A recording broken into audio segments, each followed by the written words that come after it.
Hello बच्चों, कैसे हैं आप लोग। उम्मीद करता हूं कि एकदम बढ़िया होंगे। बच्चों, आज हम लोग इलेक्ट्रोकेमिस्ट्री में पढ़ने वाले हैं नर्स्ट इक्वेशन। इतनी जबरदस्त चीज है कि मुझे लगता है कि जेई और नीट में सबसे ज्यादा पॉसिबिलिटी क्वेश्चन पूछने की जिन टॉपिक्स पे होती है उनमें से ये एक टॉपिक है। तो बच्चों, अगर हम नर्स्ट इक्वेशन के बारे में पढ़ें तो सबसे पहले हमें ये जानना होगा कि हम नर्स्ट इक्वेशन के बारे में क्यों पढ़ना चाहते हैं। तो देखिए, अगर पीछे आपने देखा है कि जो किसी सेल का सेल पोटेंशियल होता है, means either we are talking about cell potential, या किसी इलेक्ट्रोड का इलेक्ट्रोड पोटेंशियल, जैसे जिंक का क्या हो रहा है, oxidation. Suppose we are calculating the oxidation potential of zinc और we are calculating the reduction potential of copper. यानी कि अगर हम किसी सेल का क्या निकाल रहे हो, सेल पोटेंशियल, या हम किसी इलेक्ट्रोड का क्या निकाल रहे हो, इलेक्ट्रोड पोटेंशियल। तो बच्चों, ये सेल पोटेंशियल या इलेक्ट्रोड पोटेंशियल जो होता है ये डिपेंडेंट होता है एक्चुअली कितनी चीजों पे, तीन चीजों पे। सबसे पहले तो कंसंट्रेशन पे डिपेंड करता है, कंसंट्रेशन ऑफ इलेक्ट्रोलिटिक सॉल्यूशन। दूसरा प्यारे बच्चे ये किस पे डिपेंड करता है, इलेक्ट्रोड पोटेंशियल या सेल पोटेंशियल, टेम्परेचर पे। और तीसरा ये किस पे डिपेंड करता है, तीसरा जो है जो इलेक्ट्रोड पोटेंशियल है वो डिपेंड करता है किस पे, तीसरा डिपेंड करता है सरकार हो,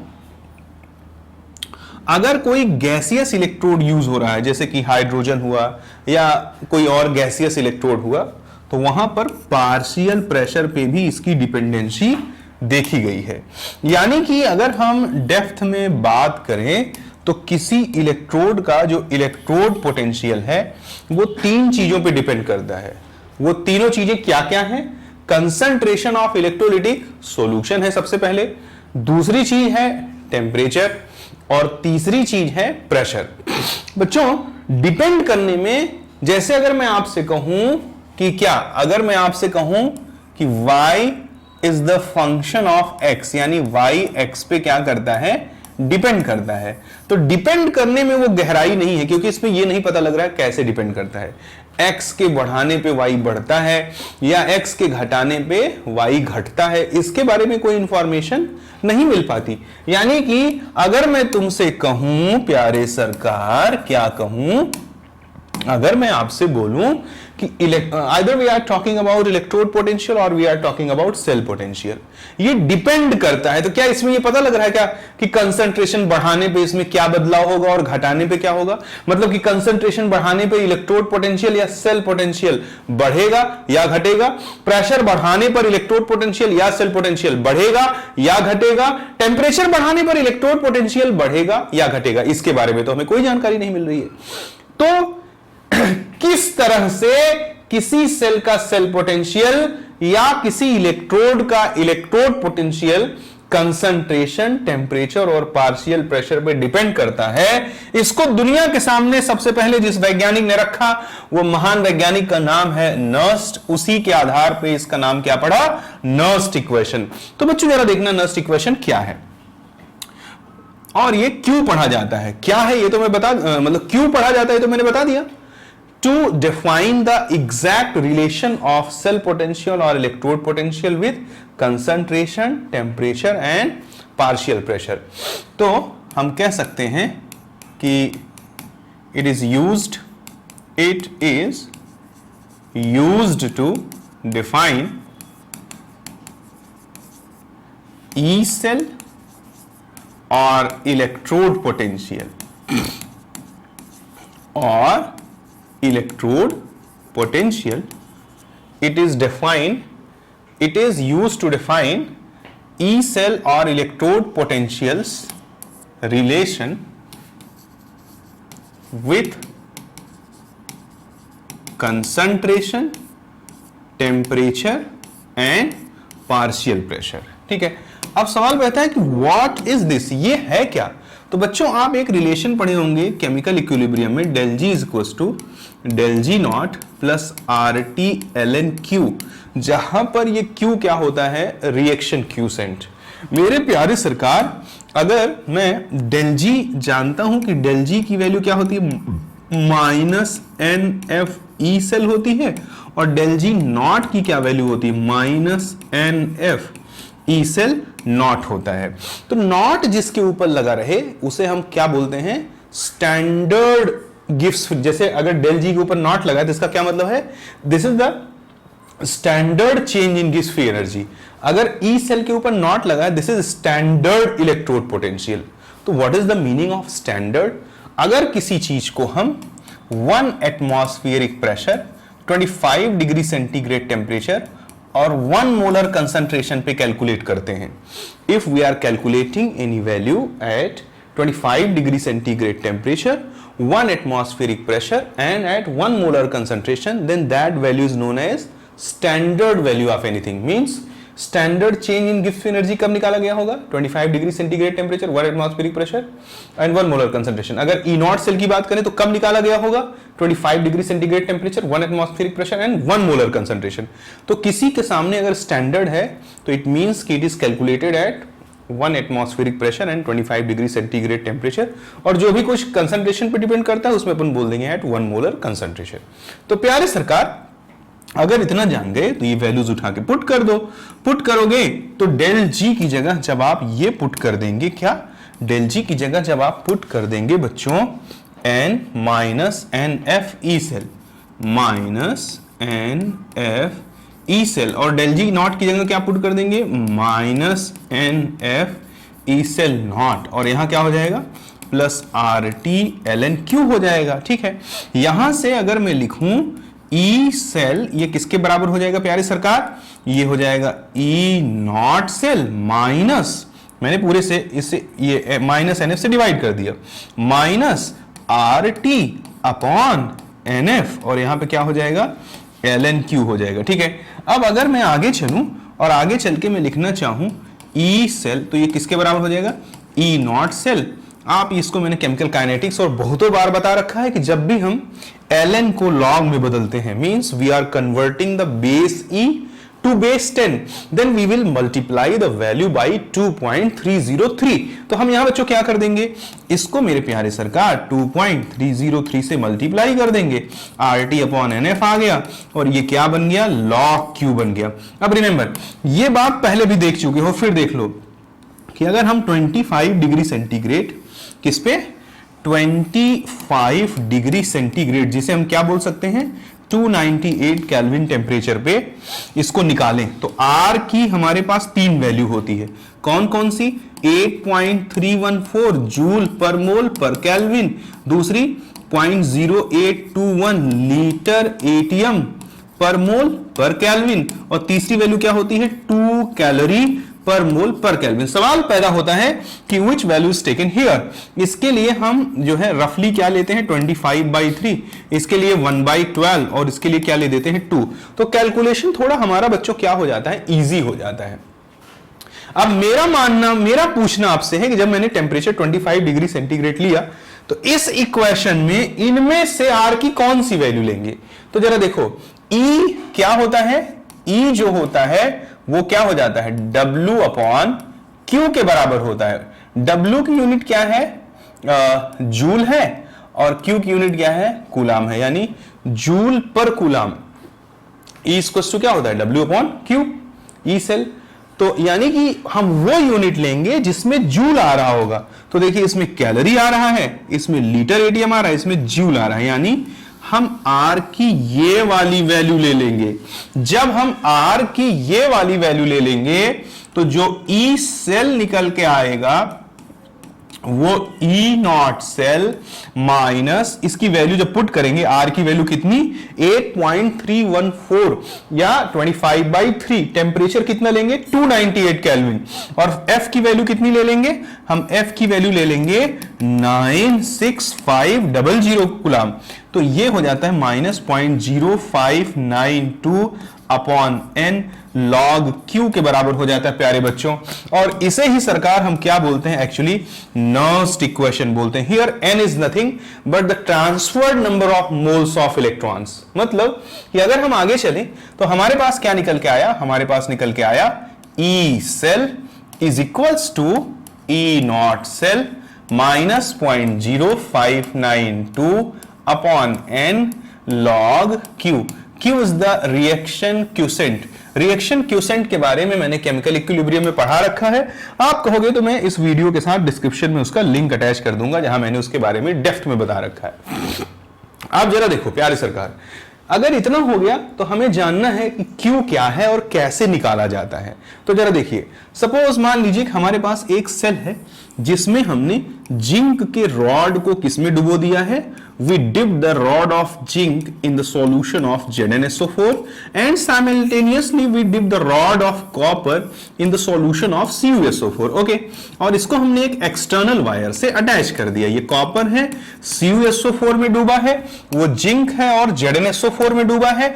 इंटरनली सर्किट को करेक्ट करने के लिए हमने क्या लगा दिया, सॉल्ट ब्रिज लगा दिया। ओके, अगर ये यहां पे हमको मालूम है कि जिंक का क्या होता है, ऑक्सीडेशन होता है, and what will happen here, copper का यहां पे क्या होता है, रिडक्शन होता है। ठीक है, वैसे रिवर्सिबल रिएक्शन होती है, ये कॉपर का रिडक्शन हो जाता है। ठीक है प्यारे सरकार, जरा देखें, अगर मैं यहां पर नेट सेल रिएक्शन लिखूं तो नेट सेल रिएक्शन क्या हो जाएगा, नेट सेल रिएक्शन जो है वो हो जाएगा reaction at anode plus reaction at cathode, यानी कि zinc plus Cu plus 2 will produce what?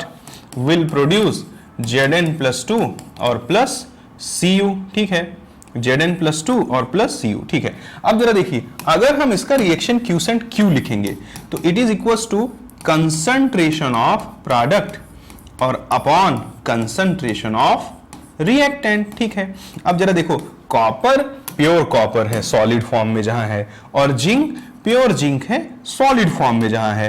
तो इतना तो तुम्हें याद होगा कि जो प्योर सॉलिड होता है उसका जो एक्टिव मास होता है, जिसे हम कंसंट्रेशन यहां बोल रहे हैं, वो 1 के बराबर होता है। कैसे होता है ये भी मैंने केमिकल इक्विलिब्रियम में पढ़ा रखा है, पूरा लेक्चर डाला हुआ है, आप चाहें तो उसको देख सकते हैं।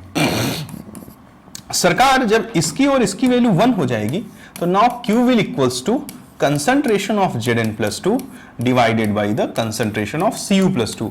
We can say this is the concentration of oxidized product and this is the concentration of reduced यानी कि this is the concentration of oxidation, यानी जिसका ऑक्सीडेशन हो रहा है उसका concentration है, and this is the concentration of that species which is reduced, यानी ये किसका concentration है जिसका रिडक्शन हो रहा है। तो मैं बोल सकता हूं कि ये Q किसके बराबर होता है, ये Q बराबर होता है ऑक्सीडेशन अपॉन रिडक्शन के, और इसको इस इक्वेशन नंबर ए में मैं डाल दूंगा तो ये क्या बन जाएगा, ये E सेल जो है ये बराबर हो जाएगा E not cell minus 0.0592 upon, यहां and transferred number of moles of electrons are how much, यहां जो इलेक्ट्रॉन का लेन देन हो रहा है कितने मोल इलेक्ट्रॉनों का हो रहा है, 2 मोल, तो यहां n की वैल्यू कितनी हो जाएगी, 2 हो जाएगी, और ये क्या हो जाएगा, लॉग ऑक्सीडेशन अपॉन रिडक्शन हो जाएगा।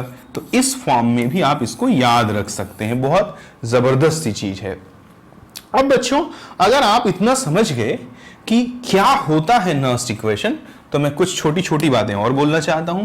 अगर किसी इक्वेशन में ऑक्सीडेशन और रिडक्शन का जो कंसंट्रेशन है आपस में बराबर हो जाए, तो जरा देखिए, जैसे ही बराबर होगा तो बच्चों ई सेल क्या हो जाएगा, ई सेल हो जाएगा E not cell minus 0.0592 upon 2 log 1/1, और log 1 की वैल्यू 0 होती है, 0 इंटू 0 0 हो जाएगा, यानी कि ई सेल ही क्या हो जाएगा, ई नॉट सेल हो जाएगा। It's very important. यानी कि हम एक और डेफिनेशन दे सकते हैं स्टैंडर्ड सेल पोटेंशियल का। क्या डेफिनेशन दे सकते हैं, हम कह सकते हैं कि standard cell potential is nothing but it is equals to the cell potential कब, when the concentration of oxidized species and the concentration of reduced species are equal। यानी कि जब भी कभी जिनका ऑक्सीडेशन हो रहा है और जिनका रिडक्शन हो रहा है उनका कंसंट्रेशन अगर समान हो जाए, तो ऐसी स्थिति में जो ई सेल होता है वही क्या होता है, ई नॉट सेल। यानी कि और डेप्थ में सोचो जरा कि 25 डिग्री सेंटीग्रेड टेम्परेचर और 1 मोलर कंसंट्रेशन पे जो निकाला गया सेल पोटेंशियल है हमेशा उसके बराबर वैल्यू आती है। कब? जब ऑक्सीडेशन का कंसंट्रेशन और रिडक्शन का कंसंट्रेशन आपस में क्या हो जाए? बराबर हो जाए। बहुत गहरी लाइन है, जरा ध्यान से सोचो मैंने क्या बोला। मैंने बोला कि अगर हम सेल पोटेंशियल को कैलकुलेट कर रहे हैं कब? 1 मोलर कंसंट्रेशन और 1 एटमॉस्फेरिक प्रेशर और 25 डिग्री सेंटीग्रेड टेंपरेचर पर, तब जो डेटा आएगा it will always equals to that data जब ऑक्सीडाइज और रिड्यूस होने वाला स्पीसीज क्या हो? डिफरेंट हो। भले ऑक्सीडाइज और रिड्यूस होने वाला स्पीसीज क्या हो? उनका कंसंट्रेशन सेम हो, नॉट डिफरेंट, सॉरी, उनका कंसंट्रेशन आपस में क्या हो? सेम हो। उम्मीद करता हूं आपको समझ में आया होगा। समझ में आया होगा बहुत अच्छी बात है, नहीं तो आगे भी समझ में आ ही जाएगा। ठीक है, तो यहां हम लिख सकते हैं इससे कि एक अपने एक पॉइंट बना के कि standard cell potential, standard cell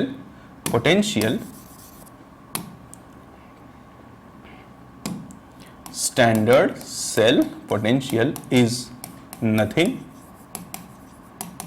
but it is equals to the E cell when concentration of oxidation is equals to concentration of reduction। उम्मीद करता हूं ये बात आपको समझ में आई होगी। आगे चलेंगे बच्चों। अब हम लोग देखते हैं बहुत बारीक बात। क्या? हम लोग देखना चाहेंगे कि नर्स्ट इक्वेशन का एप्लीकेशन। क्या देखना चाहेंगे? नर्स्ट इक्वेशन का एप्लीकेशन। कैसे हम किसी रिएक्शन पर नर्स्ट इक्वेशन को क्या करते हैं? अप्लाई।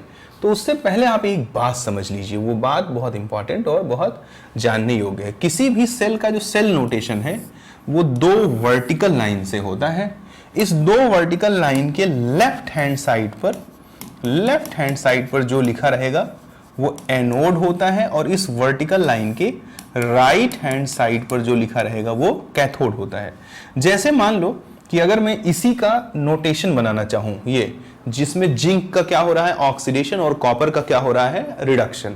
अगर मैं इसका सेल नोटेशन बनाना चाहता हूं, it is like zinc is converted into Zn+2। अब आयन का कंसंट्रेशन लिखा जाएगा C1, double vertical line, copper +2 इस concentration C2 is converted into copper. तो देखो डबल वर्टिकल लाइन के लेफ्ट हैंड साइड में वो लिखा रहेगा जिसका ऑक्सीडेशन हो रहा है, और डबल वर्टिकल लाइन के राइट हैंड साइड पर वो लिखा होगा जिसका क्या हो रहा है? रिडक्शन हो रहा है। ठीक है प्यारे बच्चों, अब हम यहां देखेंगे कि कैसे अलग अलग जो है सेल नोटेशन पर हम नर्स्ट इक्वेशन को अप्लाई करते हैं। जैसे सबसे पहले बहुत सिंपल सा उठा लेता, मान लीजिए कि जिंक है और लिखा है इस तरह से हमारा सेल नोटेशन कुछ ऐसा। सेल नोटेशन ऐसे लिखा है कि zinc is converted into Zn+2, it's concentration is given C1, double vertical line, और यहां पे लिखा हुआ है कि Cu+2 which concentration is C2 is converted into copper। हमें इस इक्वेशन पे नर्स्ट इक्वेशन लगाना है, तो E सेल क्या हो जाएगा? E नॉट सेल हो जाएगा -0.0592 अपॉन 2 लॉग ऑक्सीडेशन क्या है? C1, और रिडक्शन क्या है? C2। बहुत आसान है, बट ऐसे सब बहुत आसान नहीं है।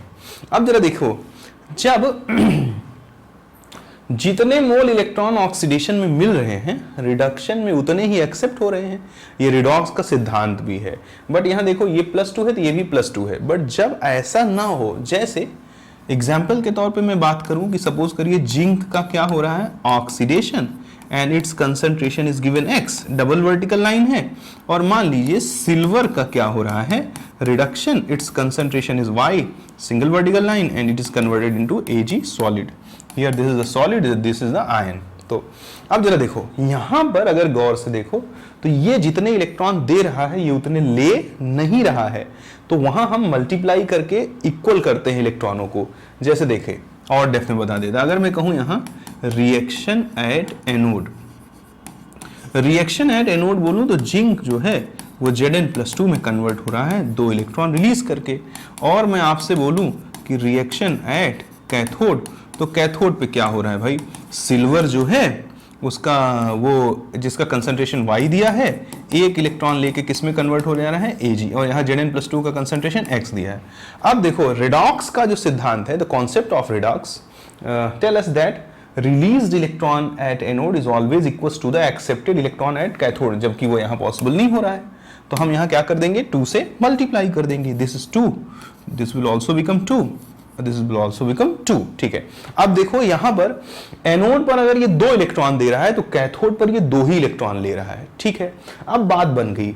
अब अगर मैं नेट सेल रिएक्शन लिखूं बच्चों, तो नेट सेल रिएक्शन क्या हो जाएगा, नेट सेल रिएक्शन हमारा हो जाएगा क्या, देखो zinc plus 2Ag plus Y and is converted into Zn+2, its concentration is X and plus 2Ag, ये 2 इलेक्ट्रॉन से ये लेफ्ट साइड है और ये राइट साइड है, कट हो जाएगा। ये हमारा नेट सेल रिएक्शन है। अगर हम इस नेट सेल रिएक्शन का क्या लिखना चाहेंगे, Q लिखना चाहेंगे, तो क्या हो जाएगा, Q क्या हो जाएगा जरा देखिए, पहले पूरा ही लिख देता हूं, चलो Zn+2 इंटू Ag का स्क्वायर, बार बार नहीं लिखूंगा, अभी समझाने के लिए लिख रहा हूं, और यहां क्या हो गया Zn और Ag प्लस का क्या हो गया, स्क्वायर हो गया। यानी कि जब हम रिएक्शन क्यूसेंट लिखते हैं तो जो मोलर कोफिशिएंट सामने आता है वो पावर में चला जाता है। इस वीडियो के साथ मैं वो वीडियो अटैच कर दूंगा, बट आप इतना जानते होंगे, जैसा कि मैं जानता हूं कि भाई 11 में कोई जरा भी पढ़ा होगा तो ये बात जानता होगा। अब बच्चों जो प्योर सॉलिड है उनका कंसंट्रेशन 1 हो जाएगा, मींस एक्चुअली Q किसके बराबर होगा, Zn+2 अपॉन Ag प्लस के स्क्वायर के बराबर होगा, Ag+1 के स्क्वायर, बस यही मुझे बताना था। अगर मैं डायरेक्ट लगा दूं, जैसे कि अगर Q की वैल्यू इतनी है तो मैं नस्ट इक्वेशन लगाऊंगा, तो E सेल जो होगा वो किसके बराबर हो जाएगा, E0 cell minus 0.0592 transferred moles of electrons कितने हैं, 2 डिवाइडेड बाई 2 लॉग, और Q की वैल्यू कितनी है, Zn+2 अपॉन Ag प्लस का स्क्वायर। तो ये किसके बराबर है, E0 cell minus 0.0592 upon 2 log Zn+2 का कंसंट्रेशन कितना दिया है, X, और सिल्वर का कितना दिया है, Y, इसका क्या हो गया, स्क्वायर। अब मैंने इतना क्यों किया, मैं अगर डायरेक्ट बच्चे को यही बता देता तो बच्चा देखो एक गलती कर देता है, वो डायरेक्ट अगर लिखता E cell equals to E0 cell minus 0.0592, उसको लगता है 2 मोल इलेक्ट्रॉन दे रहा था upon 2 log concentration of oxidation upon reduction, वो लिख देता X अपॉन Y, और झट से आंसर गलत हो जाता, क्योंकि सिल्वर उतने इलेक्ट्रॉन नहीं ले रहा है जितना जिंक दे रहा है। तो मुझे उसे बराबर करने के लिए इस रिएक्शन में 2 से मल्टीप्लाई करना पड़ेगा, और जब 2 से मल्टीप्लाई करेंगे तो Ag प्लस के सामने 2 आ जाएगा, तो यहां पर Y नहीं लिखेंगे, यहां पर Y का स्क्वायर लिखेंगे, क्योंकि when we are writing the expression of reaction quotient, then what we will write, concentration and raised to the power their respective stoichiometric coefficient, यानी कि concentration देखो Zn+2, इसका stoichiometric coefficient कितना है, 1, concentration of silver its stoichiometric coefficient कितना है, 2, concentration of Ag plus its stoichiometric coefficient कितना है, 2, and concentration of Zn its stoichiometric coefficient कितना है, 1। तो बच्चों प्योर सॉलिड के लिए जो कंसंट्रेशन कंसीडर होता है वो कितना होता है, कंसंट्रेशन मींस एक्टिव मास। इसका डेप्थ लेक्चर कहां मिलेगा, केमिकल इक्विलिब्रियम में। बट इतना तो जानते होगे कि प्योर सॉलिड प्योर लिक्विड का एक्टिव मास कितना कंसीडर किया जाता है, 1, तो वो 1 हो जाएगा और सिर्फ ये बचेगा। तो जल्दबाजी में बैठा बच्चा सारी चीजें एज इट इज करता है, मुझे उससे कोई दिक्कत नहीं, बट मेरा 12 सालों का ये अनुभव है लगभग कि 30 बच्चे मेन एग्जाम में ये गलती करके आते हैं, वो यहां पे y लिख देते हैं, y स्क्वायर की जगह। उम्मीद करता हूं कि जिस खतरे से मैं आपको गुजार दूंगा आप उसे रिपीट नहीं करेंगे जब भी आप कहीं भी पढ़ रहे हो, भारत के किसी भी कोने में पढ़ रहे हो। जब आप अपना जो है वीकली टेस्ट दे रहे हो, जब आप मंथली टेस्ट दे रहे हो, तो जिन गलतियों को टीचर आइडेंटिफाई कर दे, मैं या आप जिस टीचर से पढ़ रहे हो वो, उसको आप कभी रिपीट मत करिए। यही सबसे खास बात है उस बच्चे का जिसमें सफलता के गुण छुपे हुए हैं, कि वो जिस डेंजर को सिखा दिया जाएगा उसको वो रिपीट नहीं करेगा, चाहे कुछ भी हो जाए। तो बच्चों आगे बढ़ते हैं, आगे बढ़ेंगे और देखेंगे, जैसे मान लीजिए कि कहीं हमें दिया हुआ है कि Al is oxidized into Al+3 and its concentration is C1, same time जो है Zn suppose ki we are taking here copper Cu plus 2, its concentration is C2 and is reduced into Cu. ठीक है, हमसे कहता है कि apply Nernst equation, तो चलो इस पे डायरेक्ट करते हैं क्योंकि पीछे हमने आपको डेप्थ बता दिया। अब बार बार इतना लिखूंगा तो मुझे भी थोड़ा बोर होता है, और वैसे भी हम इतना लिख करके एग्जाम में करेंगे तो हमारे पास रिस्पॉन्स टाइम बहुत कम होता है, तो इतना हम नहीं लिख सकते, हमें थोड़ा चीजों को हवा में समझना पड़ेगा। हवा में समझने की प्रक्रिया जब आगे बढ़ेगी तो मेरे प्यारे सरकार ये E cell is equals to E not cell, ये तो चलेगा ही चलेगा, -0.0592 अपॉन एन। अब कोई कहेगा n3 है, कोई कहेगा n2 है, लेकिन एक्चुअली n6 है। शॉर्ट में लिख देता हूं, suppose look here, Al is converted into Al plus 3 by release of 3 mole electron. Same time Cu plus 2 takes 2 mole electron and converted into copper. What is the concept of redox? The concept of redox tell us that number of moles of electron released at anode is always accepted at cathode, but यहां तो वो follow नहीं हो रहा है, यहां 3 मोल release हो रहा है, यहां 2 मोल एक्सेप्ट हो रहा है। तो चलो बराबर कर देते हैं, इसको मल्टीप्लाई कर देते हैं 2 से और इसको मल्टीप्लाई कर देते हैं 3 से, तो देखो number of transferred mole of electron कितना हो जाएगा 6। तो एन की वैल्यू ना तो मेरा सरकार, ना तो मेरा साहब, ना तो मेरा बच्चा कितना लिखेगा 3, और ना ही वो एन की वैल्यू कितना लिखेगा 2, वो लिखेगा कितना 6। अब जरा देखो, अभी भी गलती की संभावनाएं छुपे हुई हैं। जल्दबाजी में बैठा बच्चा क्या लिख देगा, log oxidation upon reduction. Oxidation upon reduction करोगे तो मुझसे कूटे जाओगे, तुम याद रख लेना ये बात।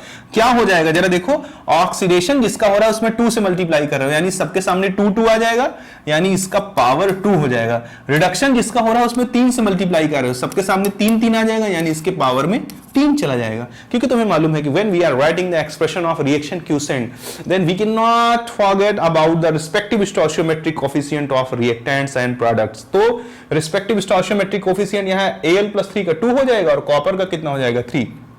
ये बहुत इंपॉर्टेंट है। मान लो तुमने C1 अपॉन C2 रख दिया, गलत हो जाएगा, वो तो क्या होगा C1 का स्क्वायर अपॉन C2 का क्यूब। चलो एक और इक्वेशन लिख देता हूं, सपोज कि मेरे पास है Al, अब यहां आप फंसोगे, देखो Al plus 3, its concentration is C1, double vertical line, H plus, its concentration is C2 and is converted into H2, and the pressure of H2 is given P, and here it is written like platinum, means this is the expression of hydrogen electrode। आगे मैं आपको पढ़ाऊंगा उसको, but overall तुम्हें ये पता लग रहा होगा कि यहाँ H plus क्या हो रहा होगा रिड्यूस, और यहाँ एल्यूमिनियम क्या हो रहा है ऑक्सीडाइज। चलो उसको पूरा लिख के बता देता हूं। देखो अगर मैं रिएक्शन एट एनोड की बात करूं तो रिएक्शन एट एनोड भी बात करूंगा तो aluminium is converted into Al plus 3, it's concentration is C1 by release of 3 mole of electron. Same time if we are talking, then what happen at cathode? At cathode my dear, H plus is converted into H2 by taking 2 mole of electron। ठीक है, अब यहां देखो H2 का तुम्हें pressure दिया हुआ है, how much it is given P। HN का तुम्हें कंसंट्रेशन दिया, how much it is given C2। ठीक है, अभी भी यहां जल्दबाजी करने की जरूरत नहीं है, बार बार मैंने आपको बोला, फिर बोल देता हूं, the concept of redox tells us that the number of moles of electrons released at anode should be always equals to the number of moles of electrons accepted at the cathode. Okay, तो हम इसको बराबर करेंगे, यहां 2 से multiply करेंगे, यहां 3 से मल्टीप्लाई कर देंगे, तो जो नेट सेल रिएक्शन होगी उसको मैं यहां बनाता हूं। मेरे प्यारे बच्चे आप सावधान रहना, नेट सेल रिएक्शन जो बनेगी वो क्या होगी, reaction at anode plus reaction at cathode. तो लेफ्ट हैंड पे क्या है, नॉट एल्यूमिनियम 2 से मल्टीप्लाई कर रहे हो 2Al है, यहां क्या है लेफ्ट हैंड साइड पे नॉट 2H प्लस 3 से मल्टीप्लाई कर रहे हो 6H प्लस, और प्लस इलेक्ट्रॉन्स यहां कितने हो जाएंगे 6। ओके, राइट हैंड साइड पे यहां क्या है Al plus 3, not Al plus 3, it is 2Al plus 3, its concentration is how much C1 plus 6 electron, यहां राइट हैंड साइड पे क्या है 3H2 and the pressure of H2 is given P। अब अगर तुम इस रिएक्शन का रिएक्शन क्यूसेंट चाहते हो तो ध्यान से सुनना कि मैं क्या बोल रहा हूं। मैं तुमसे बोल रहा हूं कि जो रिएक्शन क्यूसेंट हमने पढ़ा है वो 2 तरीके से पढ़ा है। पहला रिएक्शन क्यूसेंट जो हमने पढ़ा है वो ऐसे इक्वेशन का पढ़ा है जिसमें सिर्फ पार्शियल प्रेशर होता है, जिसे हम कहते हैं reaction quotient in terms of partial pressure. दूसरा हमने पढ़ा है एक ऐसे इक्वेशन का रिएक्शन क्यूसेंट जिसमें सिर्फ कंसंट्रेशन होता है, जिसे हम कहते हैं reaction quotient in terms of concentration. But यहां तुम गौरपूर्वक देखो तो इस रिएक्शन में मेरे प्यारे बच्चे कंसंट्रेशन तो है ही, साथ साथ प्रेशर भी है। तो तुम आज से पहले कभी भी ऐसा एग्जाम्पल नहीं देखे हो जिसमें एक ही रिएक्शन हो जिसमें कि आयन और गैस दोनों हो और उसका रिएक्शन क्यूसेंट निकालना हो। कोई बात नहीं, आज तक नहीं देखे हो, इसीलिए तो इलेक्ट्रोकेमिस्ट्री पढ़ रहे हो। तुम छोड़ो, तुम तो मुझे बताओ क्यू क्या होगा। अगर गैस है तो उसका पार्शियल प्रेशर होगा, तो पार्शियल प्रेशर P लिखा और रिस्पेक्टिव स्टोइचियोमेट्रिक कोफिशिएंट 3 है तो पावर में 3 लगा दिया, इनटू ये इलेक्ट्रॉन से इलेक्ट्रॉन कट जाएगा। एल्यूमिनियम कितना है Al+3 2 मोल है, कंसंट्रेशन कितना है C1 तो C1 का पावर 2 लगा दिया, अपॉन H आयन कितना है C2 उसका पावर कितना लगा दिया 6। और ये एल्यूमिनियम किस स्टेट में है, this aluminium is in solid state. अगर ये एल्यूमिनियम सॉलिड स्टेट है तो इसका हमें कुछ भी लिखने का जरूरत नहीं है क्योंकि इसका कंसंट्रेशन कितना हो जाएगा 1।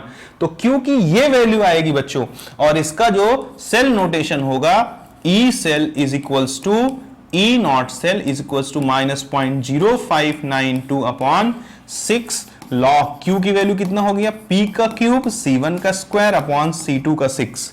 एक सेकेंड रुकिएगा, ये बंद कर दे।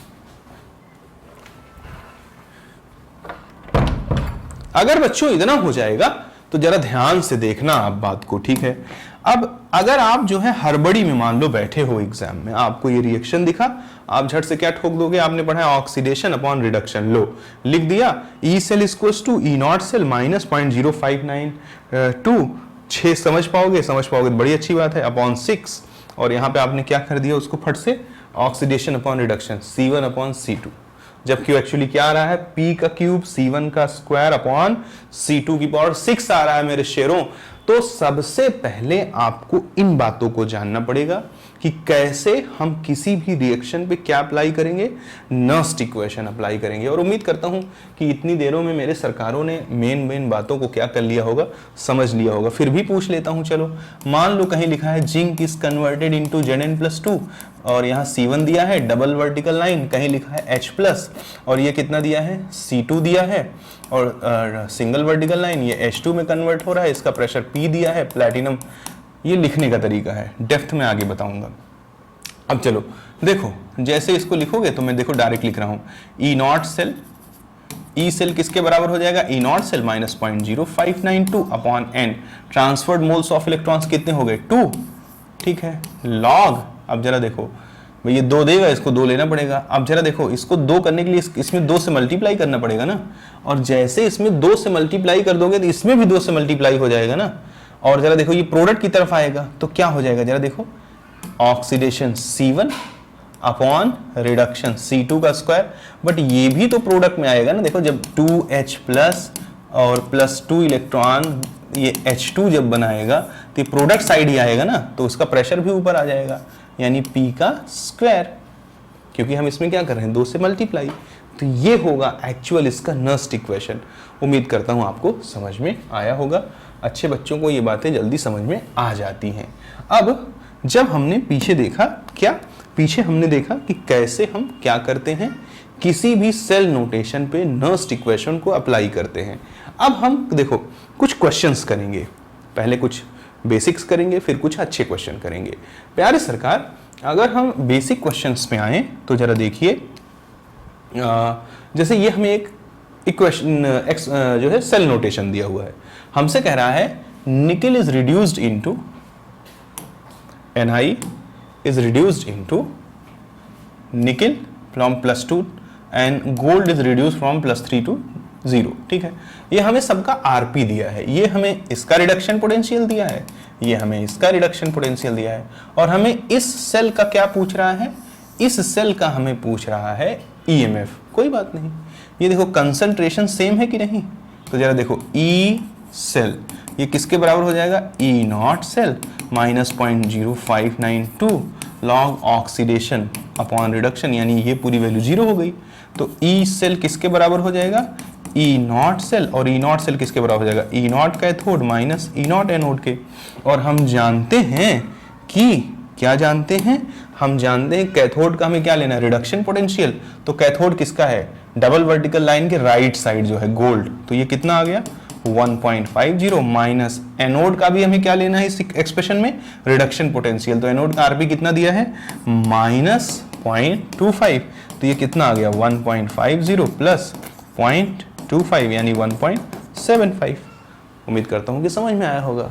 ऐसे छोटे छोटे क्वेश्चन आते हैं एग्जामों में, देखो जैसे ये दिया हुआ है, इसमें हमसे कहता है कि chlorine react with 2Br- and converted into Cl- and Br2। Simple सी बात है कि क्लोरीन का क्या हो गया रिडक्शन और ब्रोमाइड आयन का क्या हो गया ऑक्सीडेशन।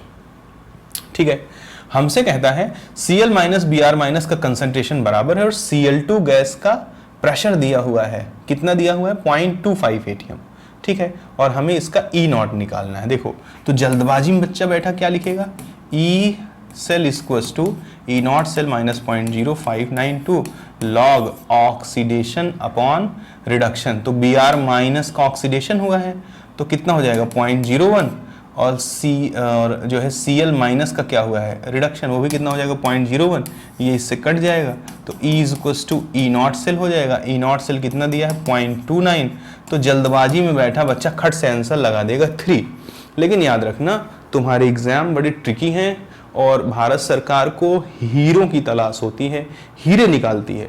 नीट में लगभग 25 लाख लोग बैठते हैं, जेई में लगभग 10-12-15 लाख लोग बैठते हैं, मिनिमम 10 लाख तो बैठते हैं, 10 लाख से ज़्यादा। तो उनको उसमें से हीरे निकालने हैं, तो वो थोड़ा उनको और सोचने पे मजबूर करते हैं। इसलिए देखो यहाँ प्रेशर भी दिया हुआ है। चलो तो मैं यहाँ पे रिएक्शन लिखता हूँ, बुद्धिमान क्या करेगा, देखो Cl2 react with 2Br- gives 2Cl- और प्लस Br2। ठीक है, Br2 का फिजिकल स्टेट लिक्विड है। ठीक है, और अगर मैं देखूं तो Cl2 का जो फिजिकल स्टेट है गैस है, इसका प्रेशर कितना दिया है 0.25, Br- का कंसंट्रेशन 0.01, Cl- का 0.01। तो इसका जो Q होगा वो क्या होगा, कंसंट्रेशन ऑफ Cl- का square upon concentration of Br- का square into partial pressure of Cl2 लोगे कि नहीं, जो कि कितना दिया हुआ है पीछे जो मैं सिखाया 0.25, तो यहाँ कितना आएगा 0.25। अब ये दोनों आपस में बराबर हैं तो Q कितना हो गया 0.01 का स्क्वायर अपॉन 0.01 का स्क्वायर इंटू 1 अपॉन 0.25। ये तो इससे कट जाएगा बट ये बचा रह जाएगा कि नहीं, तो जो तुम्हें 1 दिख रहा था वो एक्चुअली 1 नहीं है, 1 अपॉन 0.25 है। इसको हटाओगे 2 जीरो बढ़ेगा, 25 चौका 100, Q की वैल्यू 4 आ जाएगी। और जब Q की वैल्यू 4 आ जाएगी तो आंसर बदल जाएगा, E is equals to E not cell minus 0.0592 log upon कितने मोल इलेक्ट्रॉनों का ट्रांसफर हो रहा है इसके, भाई ये 2 मोल दे रहा है, वो 2 मोल ले रहा है, 2 मोल इलेक्ट्रॉनों का ट्रांसफर हो रहा है और Q कितना आ गया 4 के बराबर आ गया, log 4। ठीक है, तो E क्या हो जाएगा, ई नॉट सेल कितना है 0.29 है माइनस 0.0592 अपॉन 2 log 4 को क्या लिख सकते हैं, log 2 की पावर 2 सामने आ जाएगा और ये log 2 हो जाएगा, 2 से 2 कैंसिल हो गया, 0.29 माइनस 0.0592 इंटू log 2 की वैल्यू क्या हो जाएगी 0.3। इसको सॉल्व करोगे तो 0.29 से छोटा आंसर आएगा।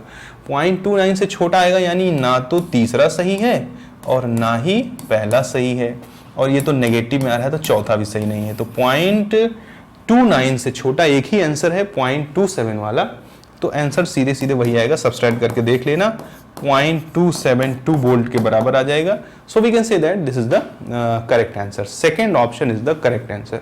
तो क्या आप वो बात पकड़ पाए, देखो जरा सा जल्दबाजी करोगे आपका गलत आंसर आ जाएगा।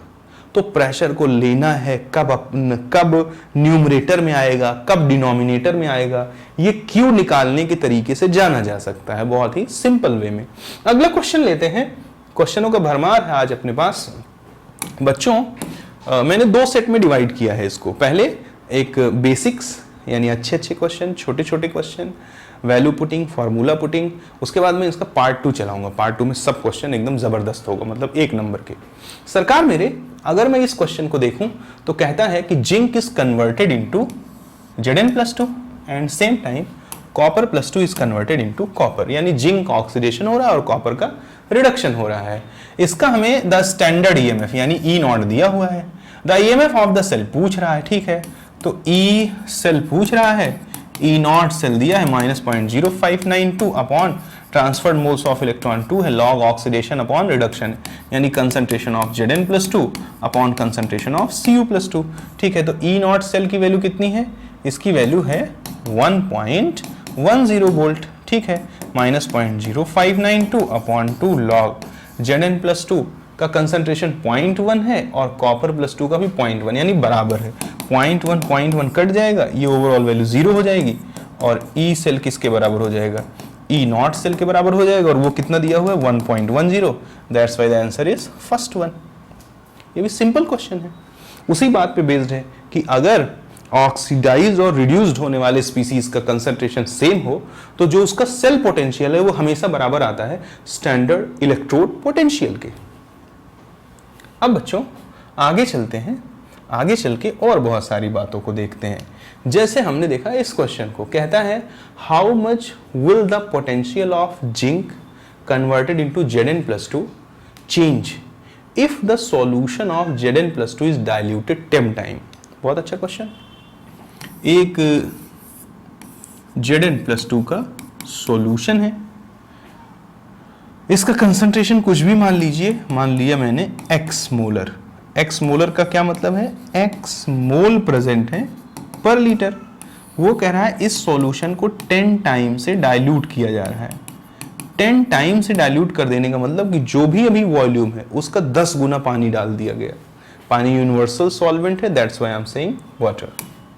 अगर 10 गुने से डाइल्यूट करेंगे तो कंसंट्रेशन इसका कितना हो जाएगा, Zn+2 का x मोल, जो पर लीटर वहाँ 10 हो जाएगा, तो ये कितना हो जाएगा 0.x मोल पर लीटर हो जाएगा।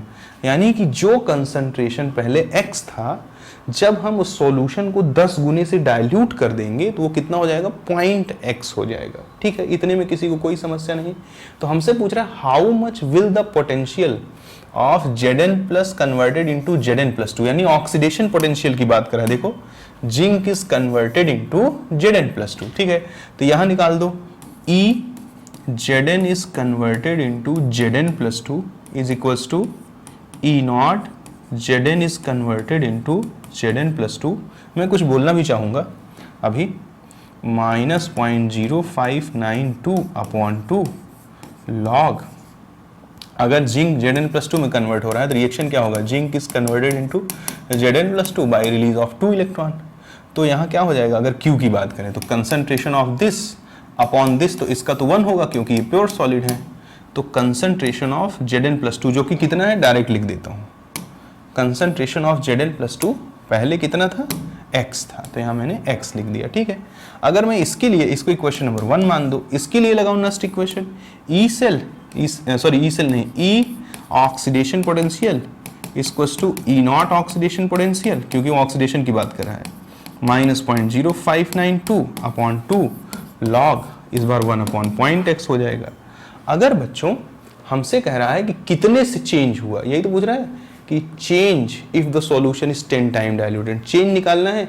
मैं 100 रुपया लेके गया था, 80 रुपया बचा है, कितने से चेंज हुआ, 100 माइनस 80 कर दिया, 20 का चेंज हुआ। यानी कि हमें सब्सट्रैक्ट करना पड़ेगा चेंज जानने के लिए। अब सुनो, अगर हम इक्वेशन नंबर 1 में से इक्वेशन नंबर 2 को सब्सट्रैक्ट कर देते हैं तो E Zn is converted into Zn+2, इसको मैं 1 मान देता, इसको मैं 2 मान देता, minus E Zn is converted into Zn+2, ये कितना हो जाएगा, देखो ये तो इसको उड़ा देगा सब्सट्रैक्ट करने पर, और इसके सामने माइनस है, ये सब्सट्रैक्ट करोगे तो प्लस में कन्वर्ट हो जाएगा, यानी कि ऐसा कुछ हो जाएगा। डायरेक्ट कॉमा कर देता हूँ, उम्मीद करता हूँ कि मैथ वाले इतना समझते तो होंगे ही, या चलो पूरा लिख देता हूँ। इसमें से इसको सब्सट्रैक्ट करोगे तो देखो इसके सामने प्लस आ जाएगा, 0.0592 अपॉन 2 कॉमन हो जाएगा क्योंकि वो उसमें भी है, और ये क्या हो जाएगा, लॉग 1/0.x यानी 10/x, और माइनस वो कितना हो जाएगा, log x हो जाएगा। ठीक है, यहाँ से हम लिख सकते हैं 0.0592 अपॉन 2।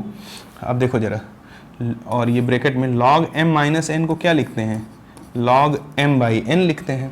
ठीक है भाई, अगर कहीं आपको लिखना है कि log m minus log n, तो आप क्या लिखते हो, आप लिखते हो log m और अपॉन n।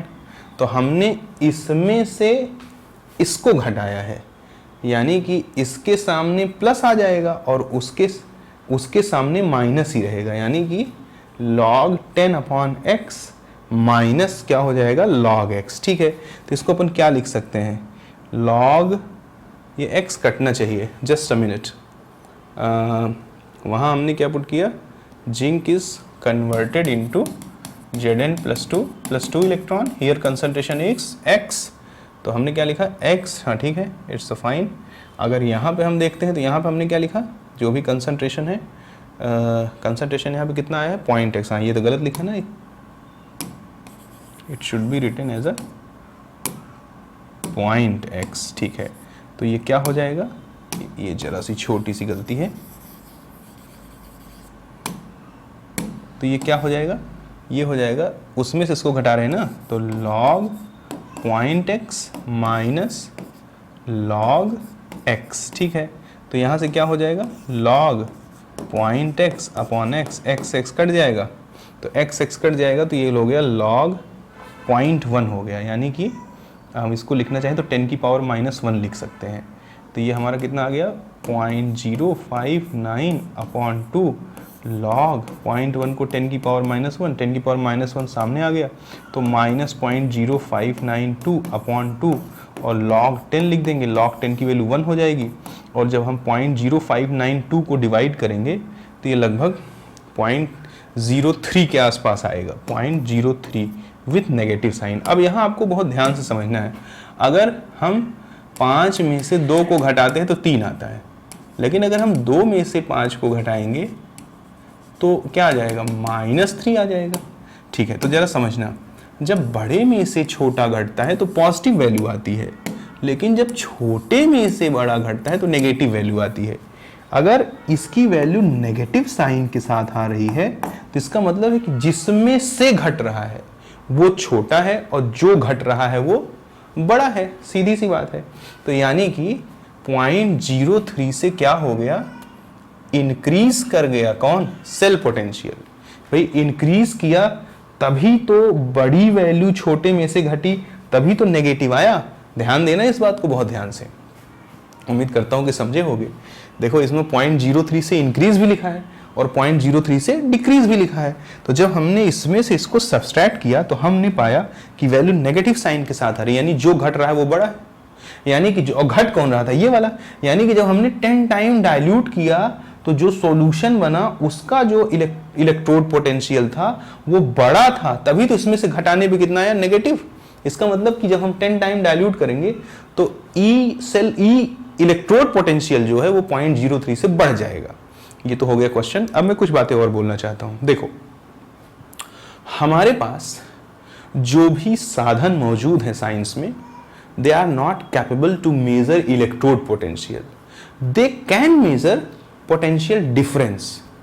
तो सवाल पैदा होता है कि सर जब इलेक्ट्रोड पोटेंशियल मेजर ही नहीं किया जा सकता तो यहां पे आपने इलेक्ट्रोड पोटेंशियल निकाला कैसे?